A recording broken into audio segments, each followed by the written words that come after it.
সৈকতে তামাটে ত্বকের জন্য তীব্র রোদে ঘন্টার পর ঘন্টা। কিন্তু এই সৌন্দর্যের নেশাই কি ইসরায়েলি তরুণদের ঠেলে দিচ্ছে ক্যান্সারের ঝুঁকিতে?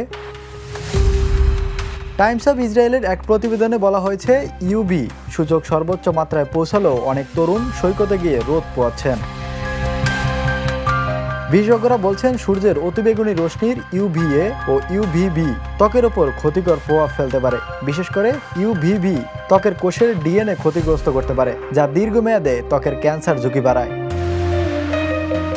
ত্বকের ক্যান্সারের মধ্যে সবচেয়ে উদ্বেগজনক হলো মেলানোমা। প্রাথমিক পর্যায়ে শনাক্ত করা গেলেও এর চিকিৎসা সফল হওয়ার সম্ভাবনা অনেক বেশি, কিন্তু দেরিতে শনাক্ত হলে এটি শরীরের অন্য অংশে ছড়িয়ে পড়তে পারে। ইসরায়েলের স্বাস্থ্য মন্ত্রণালয় ও ক্যান্সার অ্যাসোসিয়েশনের তথ্য অনুযায়ী মেলানোমার হারের দিক থেকে ইসরায়েল বিশ্বের শীর্ষ 30 দেশের মধ্যে রয়েছে।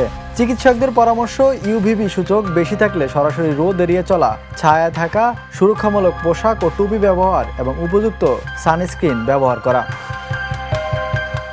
কারণ কয়েক ঘন্টার তামাটে রঙের জন্য নেওয়া ঝুঁকি ভবিষ্যতে হয়ে উঠতে পারে দীর্ঘমেয়াদী স্বাস্থ্য ঝুঁকি। Imran Hossain, the news.